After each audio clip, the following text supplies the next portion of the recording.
What is up, boys and girls? Welcome back to another episode of the Sacred Giggle podcast. My guest on the show today is Kyle Lipton. He is a comedian. He is a psychic. He makes incredibly hilarious videos on his Instagram at Kyle Lipton, as well as really insightful, deep videos where he talks about life, spirituality. And what I love most about Kyle is he's just a very deep thinker. He's clearly done the work. He's clearly embodying what he's saying. And he's not afraid to also just be a human being, which I find really refreshing in the spiritual community. You know, like there's so many people who get on a spiritual path and they're kind of just like up in the clouds. And Kyle's just a really great dude. We met in Lisbon here in Portugal. We both happened to move here at the same time. We've been hanging out, kicking it, having great conversations. And we just figured, let's record one of these and hopefully it'll provide a lot of value for you guys. So without further ado, this is my conversation with Kyle Lipton.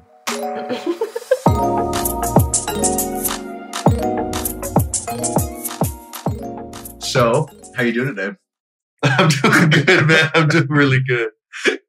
I had about 4.5 glasses of wine last night, which is not normal for me. So I thought I might feel a little bit more fucked up, but I feel actually really amazing today. Nice. Well, not normal in that it's less or more than...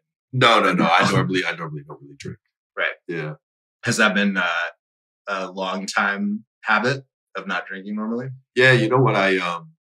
When I was younger, I think I was 18 or so, I really, even younger than that actually, I really got instilled into me. I never want to rely on alcohol to be free.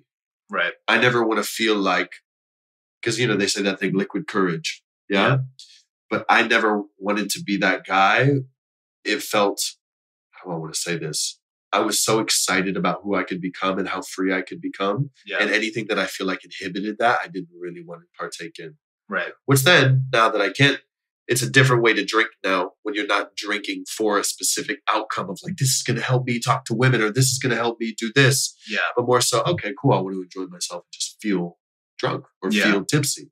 Yeah. Or loose, whatever. Totally. Yeah. Yeah, I can relate to that. I feel like, yeah, I would love to get into this because we have similar stories in a way in terms of diving. I feel like, I know for myself, my whole dive into personal development was totally 100% instigated by wanting to feel more comfortable talking and meeting women. For sure. Meeting women. That was the only reason I had any interest at the beginning in meditation or any sort of personal development. I just wasn't into it before then. For sure. And I remember first learning that, you know, oh yeah, you can just meet anyone without needing to know them or anything. The freedom that came with facing that fear was almost like its own addiction in a way. 100%. And when I got a taste of that, I was like, yeah, I don't need anything. In fact, I want to be as sharp as possible. Yes. So I don't need that.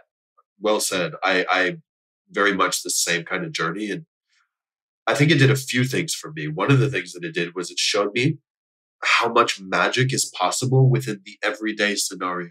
Yeah. Right? So what could have just been the normal, go to the grocery store, go to the mall. It's like, wow, now I'm on this adventure with this woman I met 30 minutes ago. Right. And we're making out in front of the beach. Right. And I just came to get some fucking milk. Right. And to me, that's a small metaphor for the bigger metaphor, which is how much magic is present in your day-to-day experience that because you're not leaning in as much as you could, you don't get to actually experience the benefits of. And really, the other thing it conditioned me to, which I would imagine it's similar for you, is it conditioned me to feel that fear response, but then do it anyways. Right. And I think the other benefit was the positive reinforcement of what can happen should you lean in, be that get a girl's phone number, meet a beautiful woman and go on a date with her, end up in a relationship with her. So once again, a small metaphor to show how powerful it is when you actually access courage and what's possible as a result of that. Yeah, totally. Yeah. And it's a really beautiful, that activity of, you know, in our case, it was like going out and meeting women to try to improve our dating lives. But I think generally just applying that to just going out and meeting strangers and seeing what happens. Totally. It's a beautiful microcosm of, it's like a tiny little mini hero's journey in one moment. Yeah. Because it's like you feel the call to adventure, which is like you see someone interesting or attractive or whatever. And then you feel the resistance in yourself. And when you overcome it, you have some result happens that wouldn't have happened otherwise. And either like you have an amazing story, or you learn something about yourself, or you learn something about your ability to deal with that fear. And I found for me that, and I would love to get into like why, like that journey and where it brought me, because I'm not doing that all the time now. But I remember the phase that I was doing that. That's how we met. You came up to me at the grocery store. No, I'm kidding. Yeah, and then we went home like half an hour later, and 15 minutes later, we're doing this podcast. We're just waking up. We just like got dressed, and I was feeding you grapes off camera, but now we're just... Yeah, that's right. Yeah. That is ripe. It was a ripe grape. Yeah. You said that's right. I don't know if anyone listening, because you can't see this podcast, but he just literally said that's a ripe grape. Looked directly into my soul as he said it was a ripe grape. It was a beautiful moment. Yeah, we should probably tell people how we met. Yeah. Would you want to give me honors? I'm pretty sure I know how we met, but I had a friend of mine, Eddie. I don't know if you watched this, but what's good was like, oh, my friend's going to be in Portugal. And I was like, cool. Eddie evolves.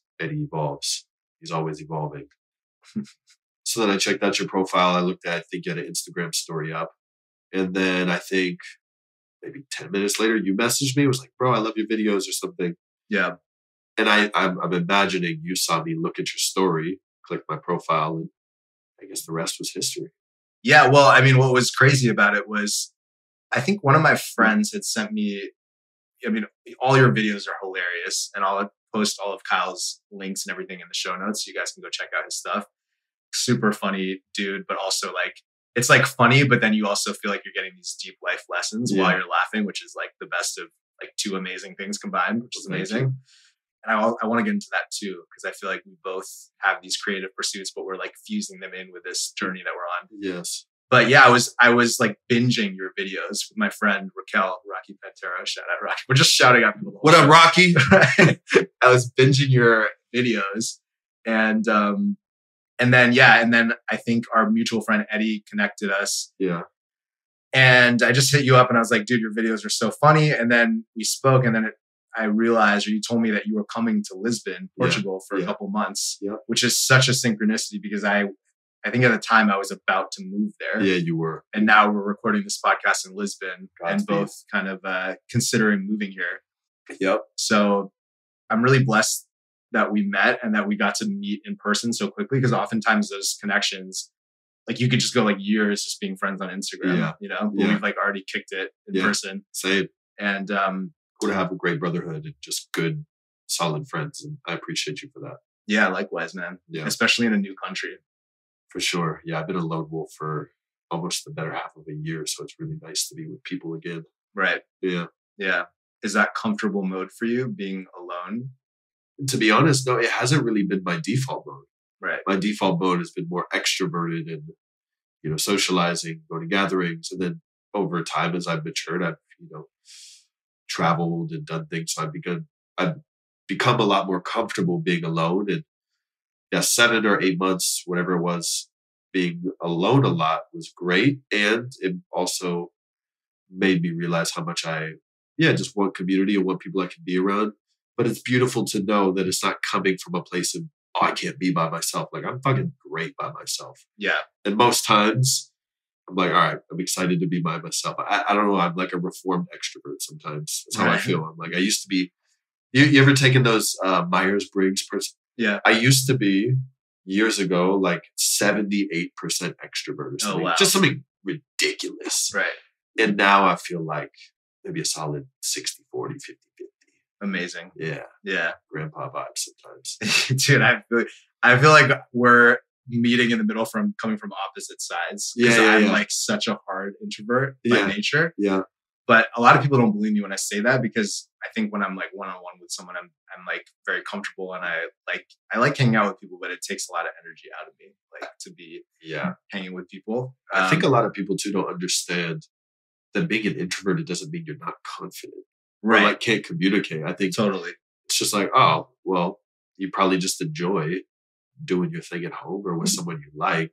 Right. Just, you know, watching a movie rather than going to every party and chatting up 150 people. Yeah. But you can't do it just as an extrovert can learn how to chill the fuck out. Right. And take some time for themselves.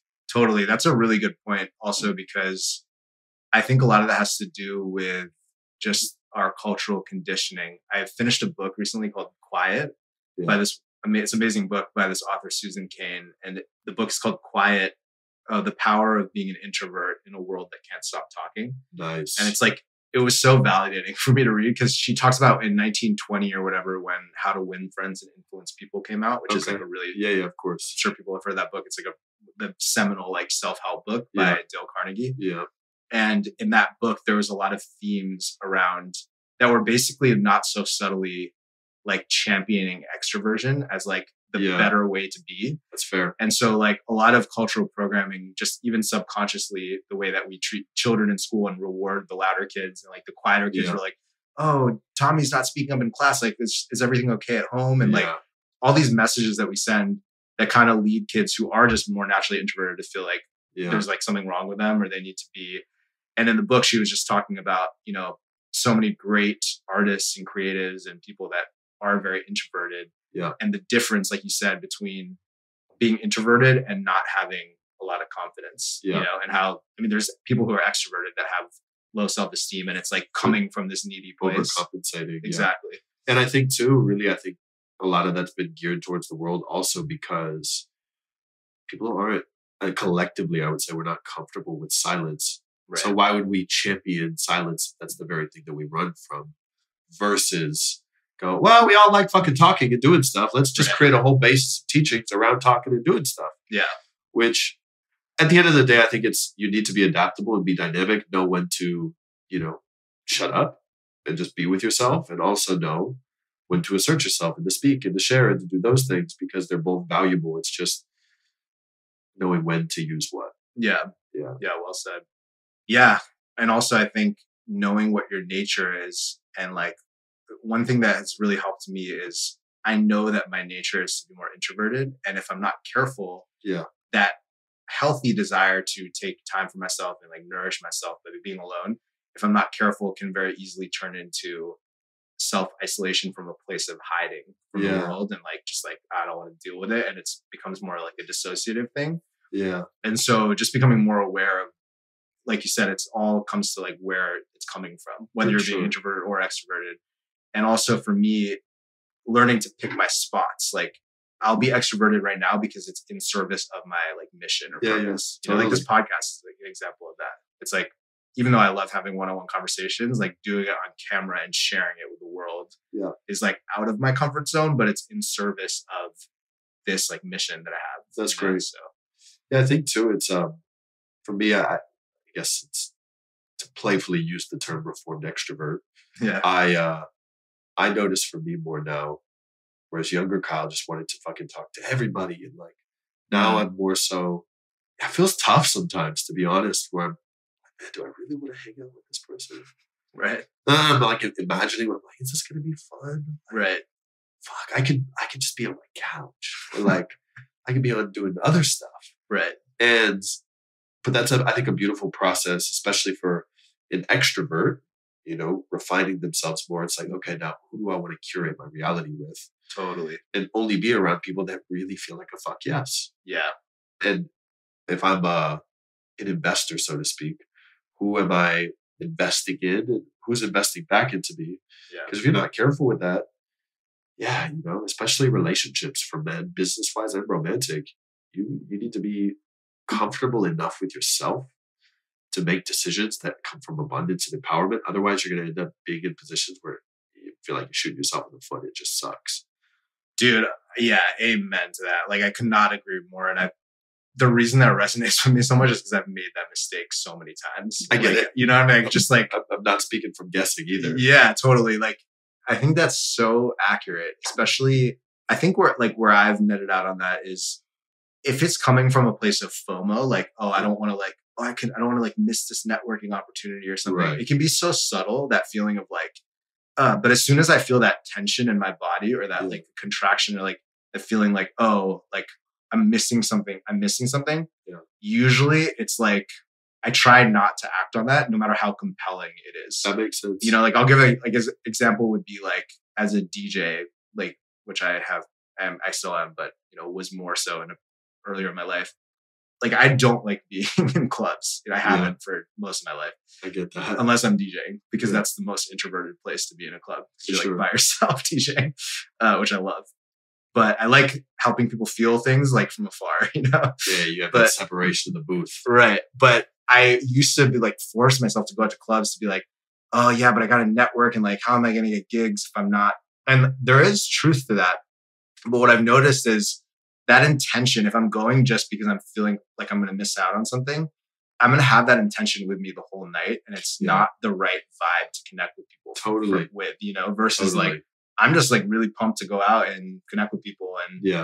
And that can be very subtle. Like it's totally about feeling into your body, which I think a lot of people in like self-development talk about, but I think following it is a lot harder because there's just like a lot of conditioning around, not missing out. So I agree. Yeah. I had a client the other day, and she had just gotten out of a relationship, and she's like, all right, I'm leaving this town, I'm moving. And she was like, I don't want to fall into the trap of jumping into another relationship for financial and emotional support.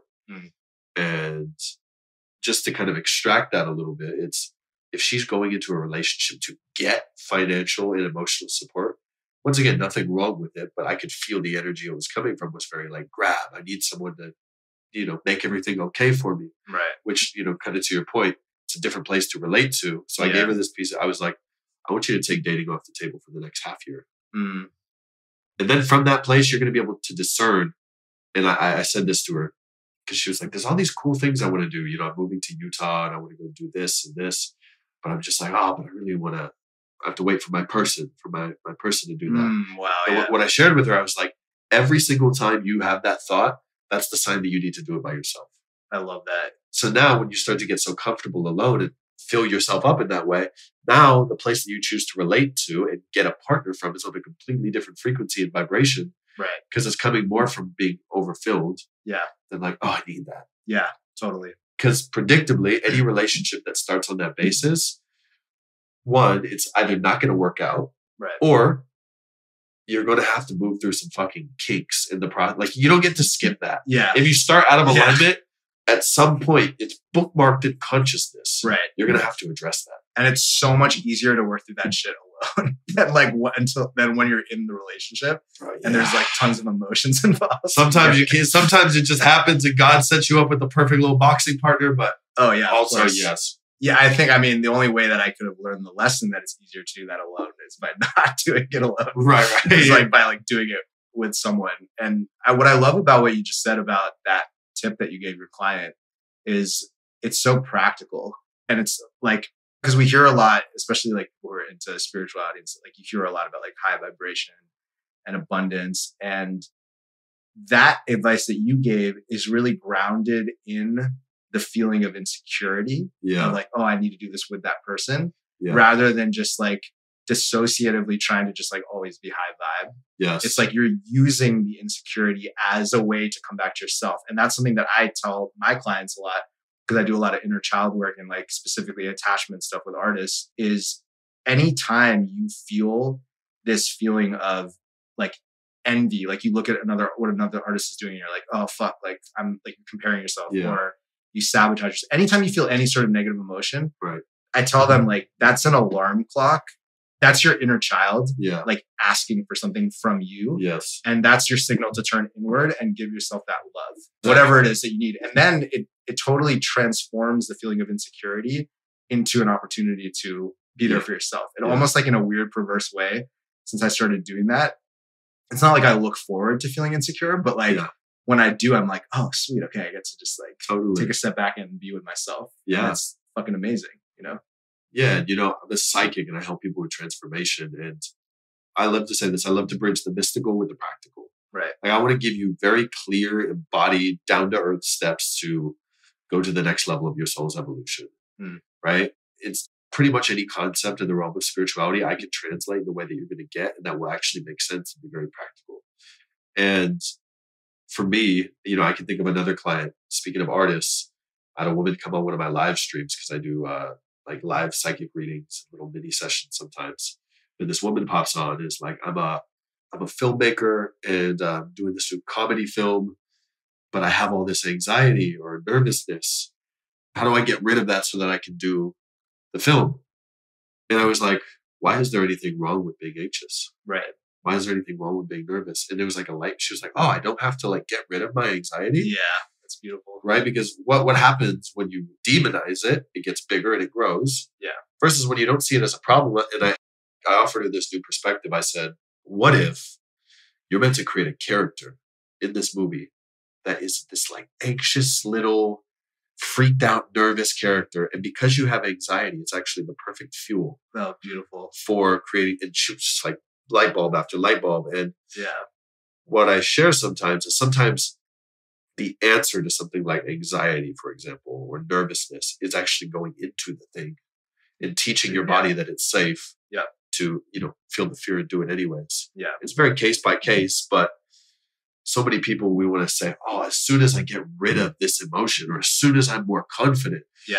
When we think about our journey with women, I'm assuming for you, but for me, it's like my confidence was fucking built from like time after time after time after time. Yeah. And playing basketball. Right. You're not going to be Michael Jordan on your first shot. Right. You practice for 6 hours a day for 10 years.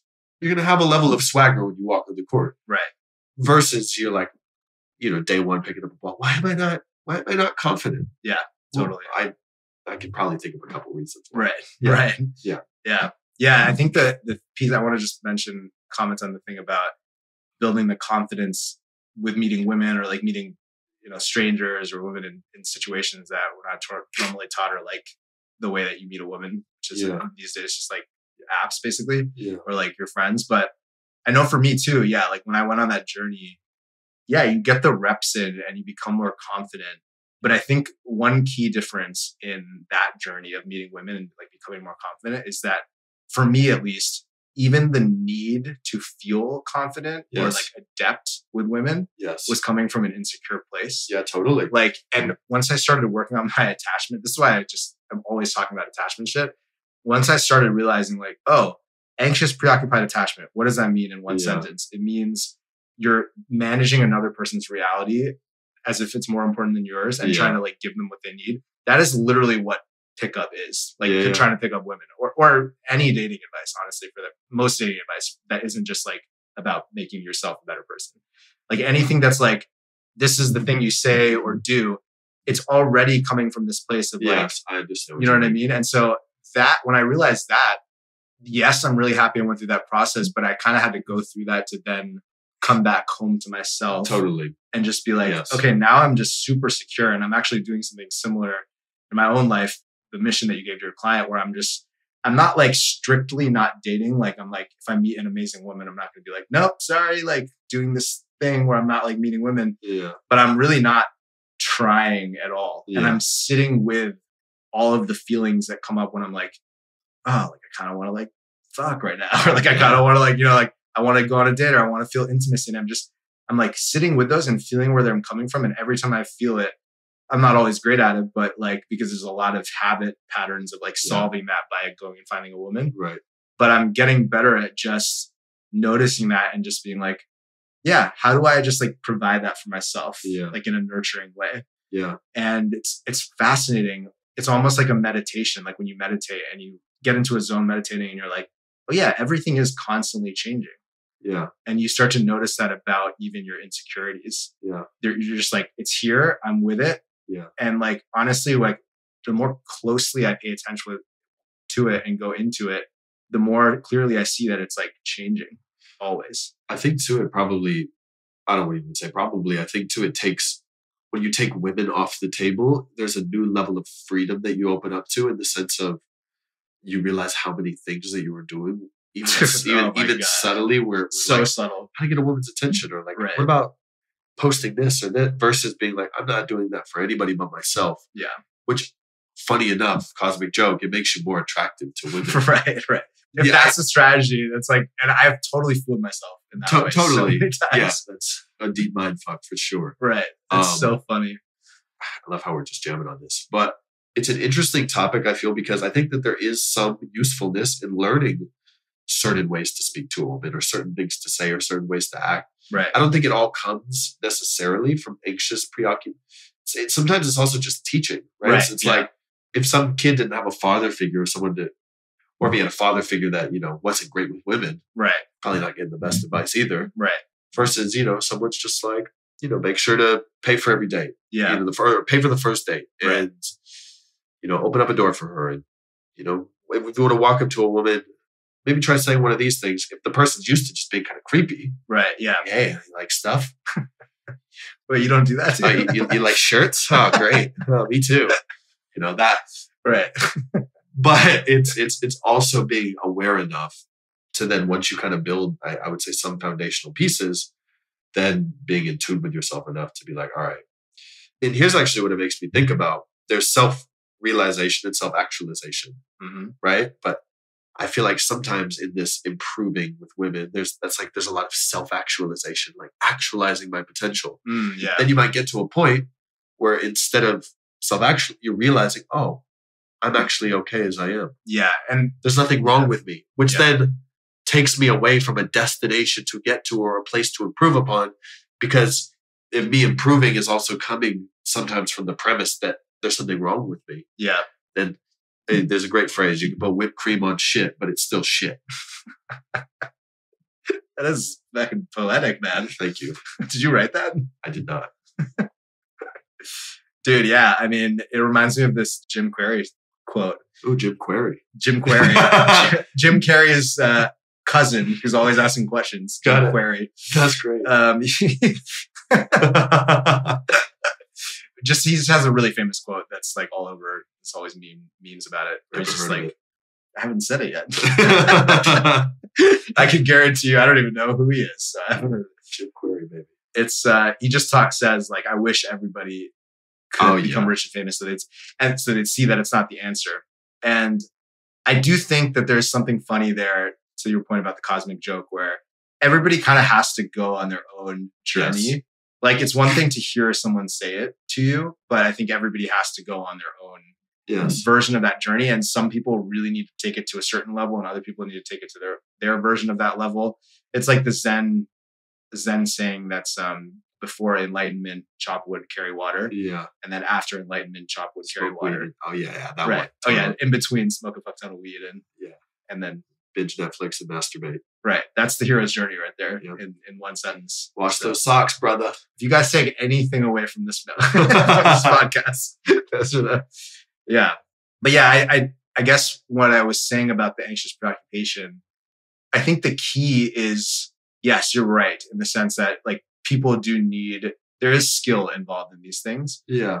But I think the key is to eventually get to a place where you're so good with yourself that you can audit and be like, which feels right for me, like of these advice that I'm getting. Yes. And maybe something like is great advice and works great for someone else, but you're just like, I don't want to do that. You know, like for example, pickup industry or like a lot of the men's dating industry, a lot of the coaches in that industry or like a lot of people in that industry, the goal sometimes just obviously consciously stated, and then other times more subtly, subconsciously stated, is about like fucking lots of women. Or like just like getting lots of girls. Yeah. And that might be a goal for someone. And then maybe they'll achieve that or not. And then they might change their goal. Yeah. But some people may not have that goal. Like some people may just like, want to have a girlfriend or whatever it is. Totally. And I think that applies to fucking everything, man. As creatives, like you're a comedian, I'm an artist. And it's like very similar because I think anything where there isn't a clear roadmap, you naturally want to look for advice, but you kind of have to always audit that and check in with how it feels to you, Especially when you're, I would say, a pioneer or a visionary in some sense. Right. You're not supposed to have a clear roadmap because that's actually going to fuck up the clarity of your own soul. Beautifully said. Right? If you outsource that, That's amazing, man. That's a bar. Yeah. Spit it. Need a grade for that one. So, that's great. With that being said, if you don't know, or you haven't seen the quote unquote way to go or how to get there, or you don't see a clear path, that's also because you're the one meant to pave that path so that maybe other people in the future will look at your path and go, wow, I learned some things from that. Totally. And I think you have to get to a certain point, especially when you feel really unique in your craft. Yeah. That's why, I'm not going to do stand up. I'm doing my own show, which is stand up. Yeah. But I'm bringing people to me because I'm so in my own lane. Yeah. Where now, where other people would be like, well, to make it big in comedy, you need to go through, the traditional comedy circuit. Right. Like, well, I don't believe that. Yeah. And that's not my reality. And that's not actually what I want. Yeah. It may change at some point. And I think we're moving from the with the age of information to the age of intuition. Right. So we've been so inundated with information. Everything's a Google search, a YouTube video away. Right. Because there's this information overload. Now we're being forced to look inside of ourselves because we have so many options. Yeah. That we have to go, okay, what's the best option for me? Right. And the same thing applies with not knowing your path. Right? I can go to 8 different Google searches, fill out some, ancient Japanese. What's your passion? Where are you from? Do you like cheese? Yeah. What's you in the middle? That's my passion. Right. But right. Not saying those aren't useful, right? But yeah. It's beautiful when you're not clear on your path because it forces you to go inside. And it forces you to sit with maybe sometimes the discomfort of not knowing. Yes. And that's what fucks people up more than anything. Yeah. That's where certain addictions can come from. That's where certain insecurities can come from. That's where restlessness can, because we can't be at peace with not knowing. Yeah. But I say this a lot. When you get comfortable with not knowing, that's actually when your knowing can drop in. Yeah. Yeah. It's a deeper knowing.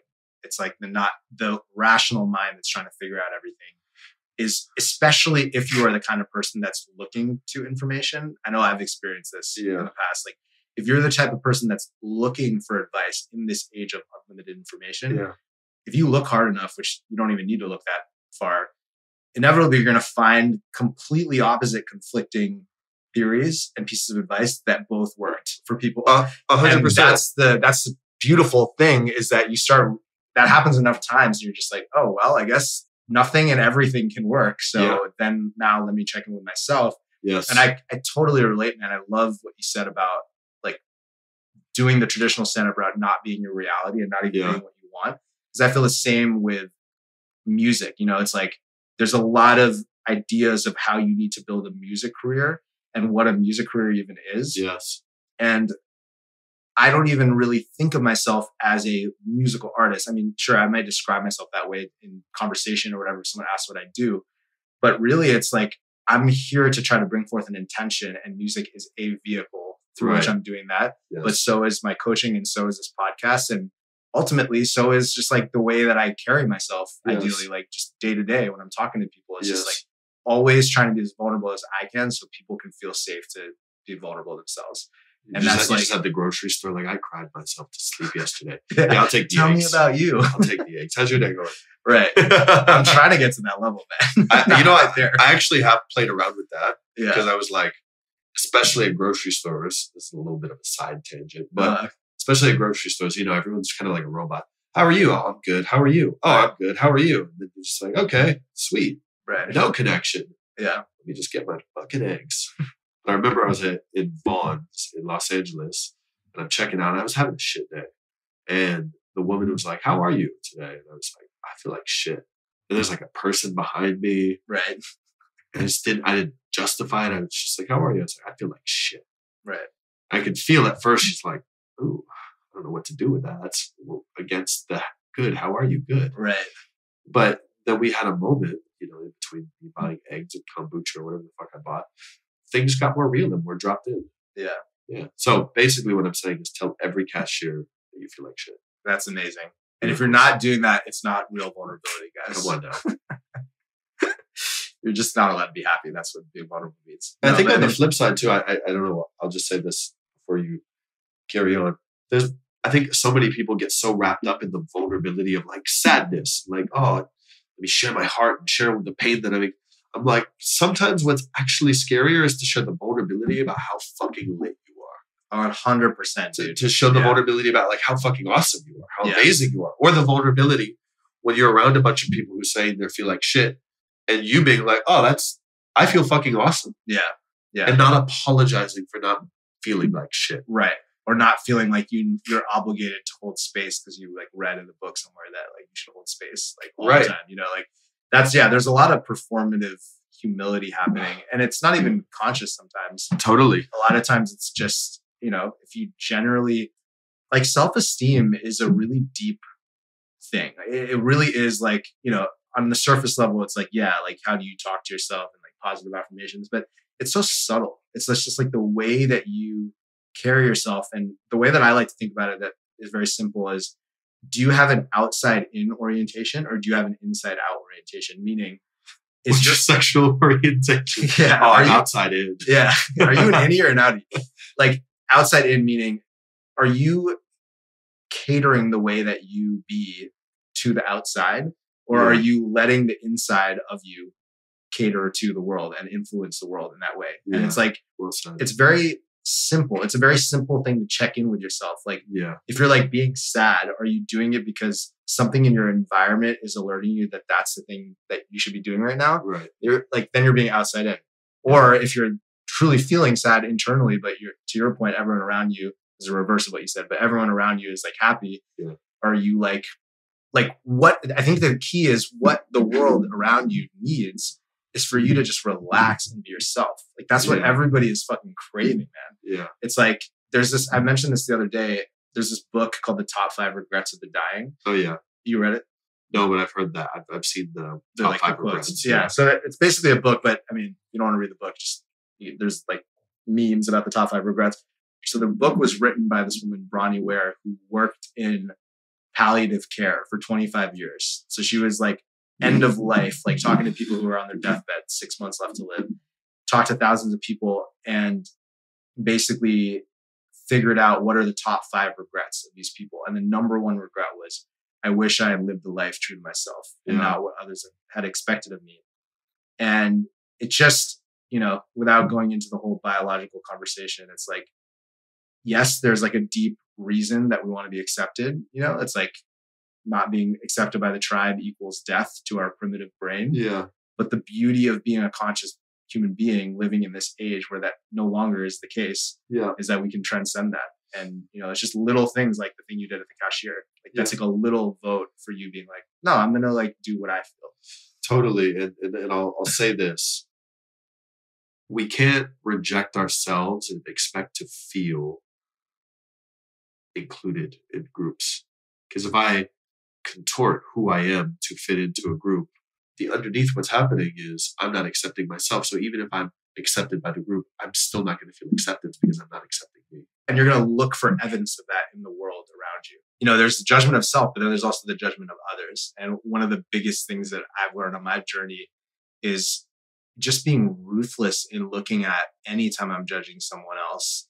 Like, what does that say about my relationship to that object of judgment in that person and within myself? Yeah. And I've found oftentimes that the things that I get most impatient about or triggered about, oftentimes are just shadow qualities in myself that I don't actually want to acknowledge are there. Totally. And so because I don't want them to be a part of me, it's easier to just project them out into the world. Yeah. And then when I see them in someone else, quote unquote, outside of me, it's like, it's easier to point the finger outwards. Yeah.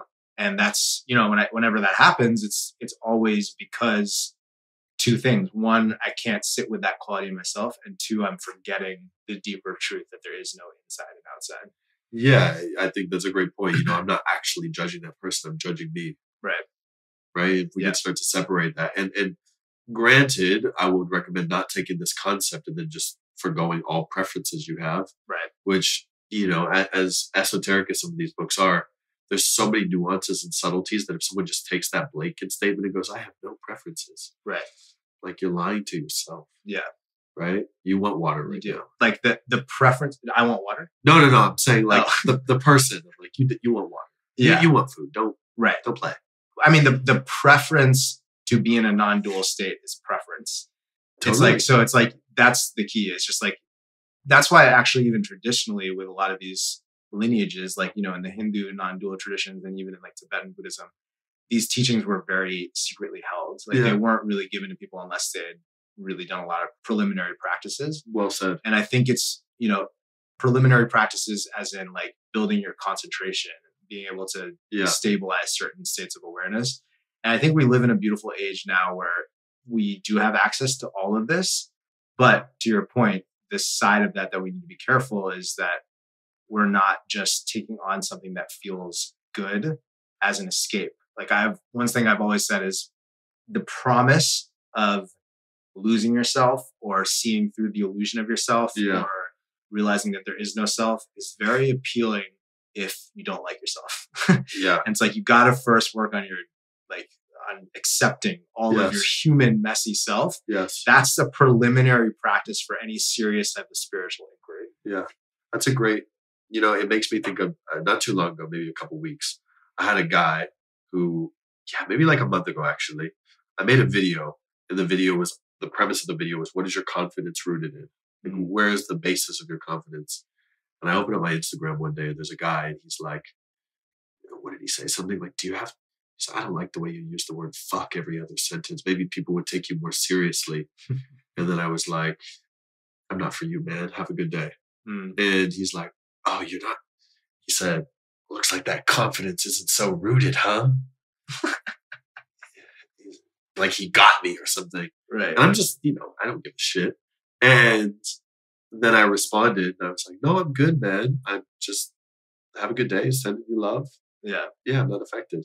Right. And then the hilarious part was I go to his profile, and it's like him at some non-dualism retreat. He's like some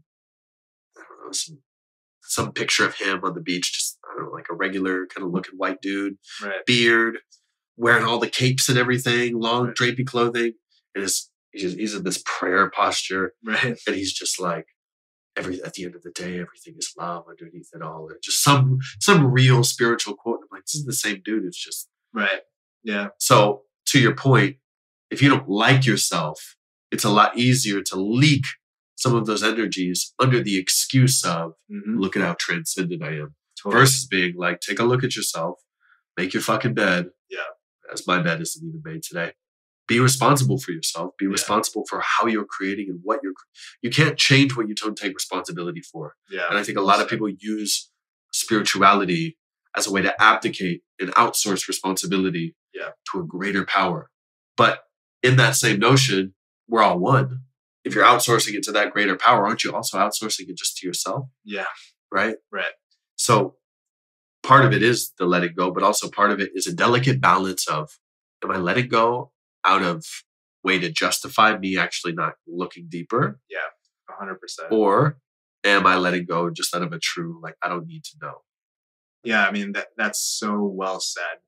And this is why I think the spiritual path can just become like any other type of escape. And this is why people can really get into trouble. I mean, we've seen this throughout history so many times, like it's almost the rule and not the exception for like gurus to like misbehave with their students and like, sex scandals and all kinds of things. And that to me is just a clear sign of people not doing the cleaning up work. Yeah. Like there's a great philosopher, Ken Wilber, who talks about there's like these 4 paths of development. You got to do all of them. There's cleaning up, which is cleaning up your shit, like cleaning up your mommy and daddy issues, your traumas, like whatever it is that you need to emotionally heal in yourself. There's waking up, which is the spiritual path. And then there's growing up, which is, being a responsible adult in the world and taking responsibility for yourself. And then showing up, which is your actions that you take. And in that order for a reason. Yes. It's like you have to do all of them. And if you don't, I think a lot of people, I fell into this trap. I first went to a meditation retreat. This is like what we were talking about at the beginning, because I wanted to be less socially anxious. Yeah. So, and one of my teachers said, oh, well, meditation can help with that. So me being like the naive, I was 26 at the time. That's when my spiritual journey started. But me being the naive like kid that I was at that time, I immediately went to a 10-day Vipassana retreat with no meditation experience. Just dove all in. That's dope. It was cool. And thank you. It was great. And I learned a lot, but the funny and cosmically hilarious joke that happened as a result of that was I left the retreat. I went to the retreat trying to be less socially anxious. And when I left and came back to New York, I was more socially anxious than I've ever been in my life because none of the underlying neuroses had changed. I had just become way more aware of all of them. I was like, oh shit. Yeah. I'm like a really angry person. Like I didn't know that. Or like, damn, like I was way more socially anxious. Yes. And you hear about this all the time. Like, I mean, people have destabilizing experiences with meditation, with psychedelics. Yeah, for sure. With all kinds of different paths because there isn't that underlying focus on regulating yourself and learning how to soothe yourself, if you don't have that foundation. Yeah. It wasn't until later that I dove into like first parts work and then eventually attachment. And I was like, oh shit, okay, there's like a little kid in here who's like needs a lot of love. He doesn't need to go meditate. He doesn't need to learn about like what's masculine and feminine polarity and like how I can like magnetize the feminine. It's like, no, he just needs to be like loved first. Yeah. And then all of that stuff can layer on top of that. Yeah. Otherwise it's a shaky foundation. Yeah. You know what? One thing I've noticed, and I think this speaks to your point, I've been someone in my life where I think I've been meditating since the age of maybe 16. Yeah. So been like 10 years. And there's times where I would take it so seriously. Like I would meditate 2 hours a day, like an hour in the morning, hour at night, sometimes longer. And what I've noticed is that the more that I've gone deeper into myself and just really become more me, I'm more meditative without meditating. Yeah. Right? Because we can sometimes use meditation as a management tool, but not a mastery tool. What I mean by that is, how can I stay afloat amidst all the stories and neuroses versus, okay, I'm going to go into all of these things, step into courage, address these things. Right. So now naturally it's kind of like Google Chrome, right? You ever open up a Google Chrome browser and there's 17 different tabs? I got this metaphor from a mentor of mine. Shout out Warren Harris. But there's 17 tabs and they all represent a level of presence that's available. I need to call this person back. Oh, I should really, get out there and start dating again. Every single one that's not addressed is taking some level of mental and emotional energy. Right. I need to have that conversation with my mom and finally heal my heart. The more that we can start to address those, the less mental energy and the less presence it takes. And now naturally, you can meditate for a minute, 30 seconds, and be just as present, if not more, than you were 5 years ago when you needed 2 hours to reach that same state. That is such a good analogy. I've never heard that, and that really clicks with me. It makes a lot of sense. So I can relate. Yeah. So I think that just kind of goes between like, what was the spiritual one? Waking up. Waking up and growing up. Right. Growing up also influences waking up, and waking up also influences growing up. Right. Because you wake up and you become aware of those patterns. Oh, right. Now I can start to see and change these things. Right. Yeah. Growing up is like, oh, wow. Now I don't need to focus so much on fixing shit in my life or getting my life in order. And now naturally I'm just kind of more awake and lucid because more of my presence, all the tabs are closed.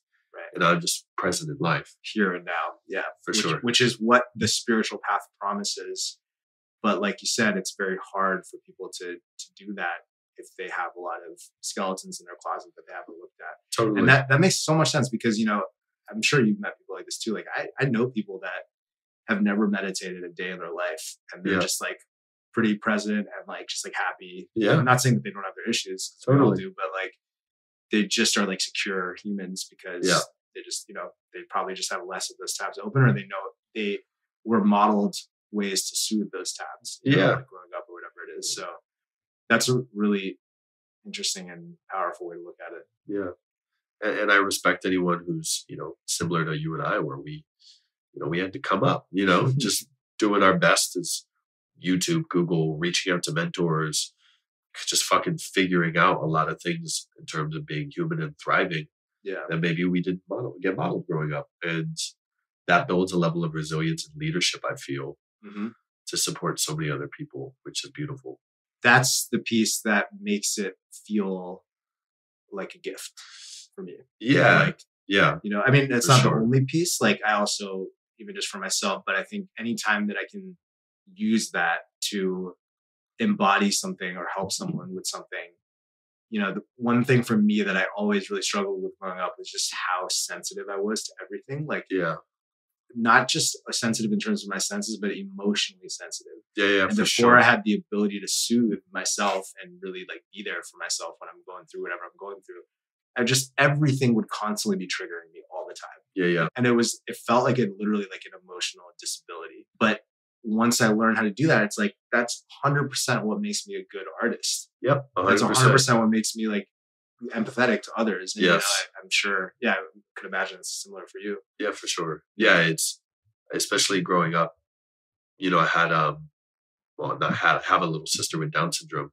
So I think from a very young age, I was really attuned to like her, and also attuned to my family and not learning how to add more to their plate. So I kind of would make myself more reserved. But inside of that, I think some people get stuck at this stage when they start to access inner child work or whatever, where they're like, they have the therapist like, well, you need to blame your parents, and people are like, well, I'm just going to rage against them. Right. Which might be great for a season, but if you live there, you're fucked. Yeah, of course. Yeah. And you're not doing that. Sorry to cut. You're not doing that inner child service any favors by doing that. That's not actually, your inner child wants you to be there for it. So you can like move on with your life and help make both of your dreams come true. Yeah, for sure. Not to be stuck blaming the past. Right. Because what's the premise of that? The premise of that is not accepting reality. Right. The premise of that is things should have been different in order for me to be different. Yeah. And if there's one fundamental thing that goes against kind of spirituality, it's arguing. I always say this: when you argue with reality, you always lose. Yeah. Right. And I like to say this too. The ego likes to play chess with God. Mm-hmm. The ego wants to go, look, it's so cute. I can do this move, and I can hide here and not go through this here and snake this person. Yeah. And God will probably let you get away with it for a minute. Right. A month, a year, 2 years, 5 years. And sometimes all that shit hits you at once. And God will always checkmate you. Right. And for me, it's like, well, what's the point of hiding from God? But why I say all that is, had I not had the sister that I had and the family that I had, I probably wouldn't be as attuned to people to, one, help them psychically transform. Also with comedy, being able to read a room, being able to be attuned to people's frequencies and what's going on with them. Yeah. Right. So what once was maybe hypervigilance, now is kind of hypergenius. Yeah. Beautiful. So let yourself, feel the anger or rage. But if you live there, what I've found to be true is when we're living in a state of perpetual madness or pissed offness or sadness at something, we're usually not seeing the whole picture. Right. So we're usually caught up in one of the polarities. This person, blah, blah, blah, blah, blah. Like, for example, this person cut me off in traffic and fuck that person. Right. But we're also not considering the reality of their brother just committed suicide 2 hours before. Right. And they're just fucked. Yeah. Right. That kind of brings us back into homeostasis. So if something perpetually is bothering you, fucking with you emotionally, usually we're not seeing the whole picture. Yeah. 100%.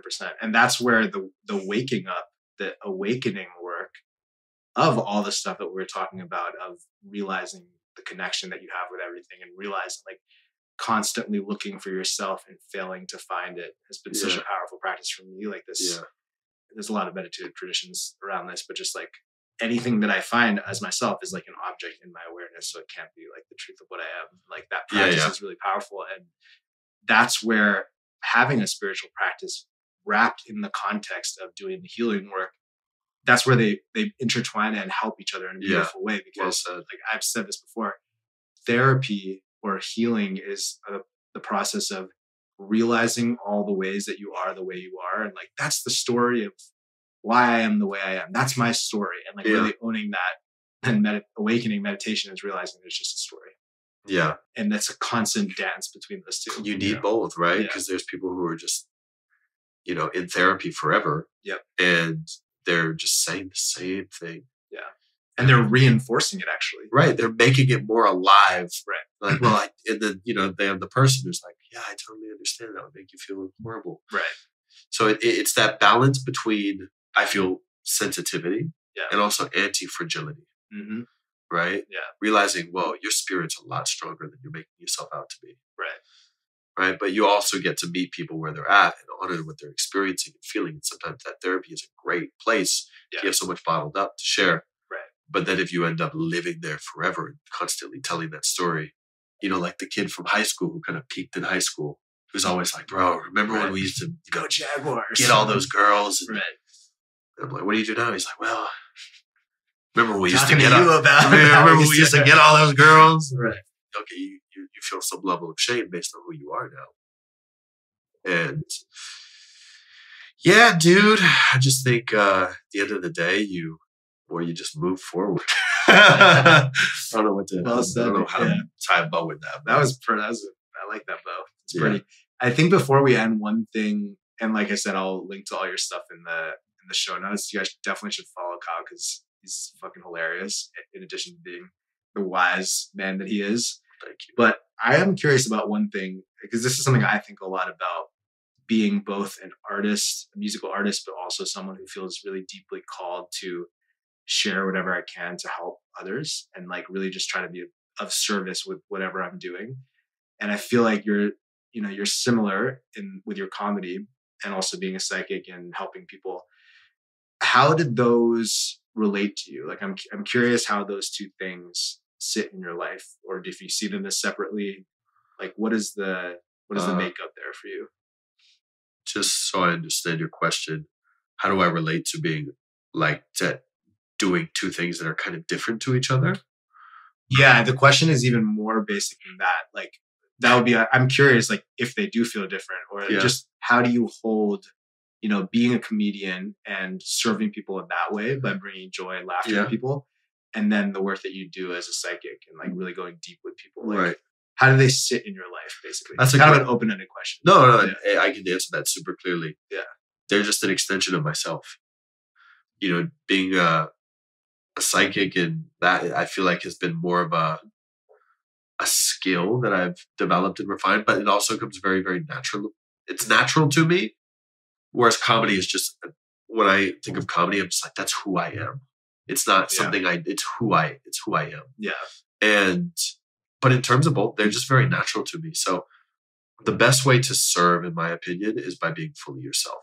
And I like to give this definition of abundance is being the abundance of yourself, right? So when I notice people get caught in, and I've done this myself, finances or money, or like, how do I clear this money trauma? Or sometimes there's relevance in that, and I agree. But then other times it's, okay, if abundance is a reflection of who you're being, where am I not being fully me? Which actually... That's amazing, man. Yeah. That's a really good way to look at it. Which actually creates the stability that I think I want to get from money.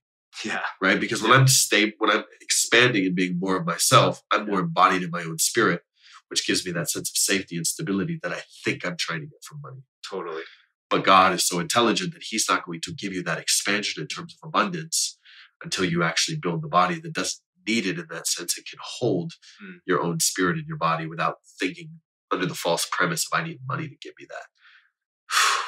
Bars, dude. I feel like it's a very complicated answer. No, dude, that's like, I want to like cut that out and slow it down and just like have people like repeat that. That might be like a little snippet we make for social media. Okay. Because that was, that's so accurate, man. And I think, especially because a lot of people that listen to this show, a lot of people that follow this show and follow me, and I'm sure also a lot of people that follow you, are partially why they're following us might be because they also have some sort of creative impulse that maybe doesn't quite fit into the mold of like society, or like what they've been told is a stable path, or whatever it might be. Yep. And I think sitting with that unknown and being able to feel that security and stability within yourself in the face of that unknown is so crucial if you really want to actually blaze your own path. You have to do it. Otherwise, the moment that the money gets tight, which it has for me many times. So does your asshole. What's that? Right. You just gotta ground and let it relax again. You really have to be okay with whatever is happening in the external world. It's not, like you said, it doesn't mean that you're irresponsible and like not paying attention or complacent. Or not looking at your bank account or whatever. But I think that ability to really ground, and I love what you said about being abundantly yourself, because it also keeps you from getting too pigeonholed into an identity. Yeah. Which has happened to me in the past where I'm like, oh, I can't do that thing that seems interesting or cool because I'm a musician or whatever. And just being more abundantly yourself and just asking every day, like, how can I be more of myself? Or where am I not being that? Yeah. And I feel like there's no like business plan to explain it, but just my own experience has always been that the universe shows up when I'm living that way. Well said. And I'll take it a step further too. It's I used to have a story, for example, where I was like, well, I don't know how I'm going to make money from comedy. Right? I've been doing videos since 2018, but I could feel, right, coming back to the abundance as being the abundance of yourself. I knew comedy was part of my path. I just didn't know. Right. So I created a limitation by going, I'm not sure how I'm going to make money from comedy. Once again, focusing on the money. Right. And October 2022 rolls around. I make a video sitting on my bed. It fucking blows up. 700,000 views or something. Coming from some dude who had 3,000 Instagram followers. Sometimes 0 people would be on my Instagram lives. Right. And then that was kind of one of the first pebbles that started blowing me up. And funnily enough, through my comedy, which has got me exposure to many people, I've made more money than I ever have. Amazing. Right? Yeah. So it's not linear. It's not the do the comedy, make money strategy. Right. It's like, there's no way you could have like put that in an ebook. For sure. Like, you know, like you're like, even if you did, it probably wouldn't work for someone else. Like, right. So it's trusting that, you know, there's a great quote by Terence McKenna, and he says, "This is how magic is done. I jumped into the abyss and I realized that it was a bed of feathers." And that really is the unknown. So often we think that the unknown is separate to ourselves. Yeah. Right? But if everything's one, really there is no such thing as the unknown. We're just getting to know more of ourselves through a situation. Yeah. Well right? It's only unknown to the ego. Spirit knows all. God knows all. Right. We're an emanation of that. All we're doing is literally accessing more of us through going into the unknown. Yeah. So with that said, I believe that when you're inspired and something's true for you and you act on it, even if it doesn't make sense or it's not logical, but it feels true and intuitive, the means to support that desire or inspiration are inherently encoded within it. Yeah. Right. And sometimes you can really only know that through fucking testing it, which I have story after story of like crazy leaps where I have little money, but my soul's like, do it. Yeah. Yeah. Anyways, story for another time. But yeah, we'll have to do a part 2, man. Let's do it. Yeah. But I think that's a great place to leave off. It's just that, I mean, to me, it's almost becomes a way of just living. Like, totally. It's like, that's just like how, and it's very not, it's just not what we're taught. So I think also surrounding yourself in community with people that like-minded people who understand that and are also living in that way is really powerful. So yeah, dude, I just want to acknowledge you for being yourself. I feel like this is a version of that kind of quantum leap where we just happen to be in Lisbon at the same time. For sure, bro. Yeah, like we clearly like hit it off so well, like from the beginning. Shout out Eddie Evolves again for connecting us. And yeah, dude, thanks for coming on the show. Thanks for having me, bro. Is there anywhere in particular that you want to like plug or anything you want to plug where people can find you? Yeah. So it's not onlyfans.com, but it's only feet. Okay. I wear size 13. Oh my God. Go to the gym, take my sock. No, I'm kidding. You guys can't see under the table, but I'm telling you, he's not lying. I'm packing feet. No. But you can go to my Instagram. It's Kyle Lipton. Lipton like the tea. All one word. Amazing. Thank you all for tuning into that episode of The Sacred Giggle with Kyle Lipton. Make sure to follow him on Instagram. And if you like the show, if you've been following along for a while, hit us with a follow. If you really want to be generous, leave us a review. It really helps us move up in the rankings for podcasts. And if you want to be a part of the Creative Sangha, which is launched at the time of this recording, then go to the show notes and hit the link that you see for the Creative Sangha. Check it out. See if it feels right for you. There's also a link to the newsletter, as always, in the show notes there. And I love you guys. Thank you so much. I'll see you guys next week. Peace.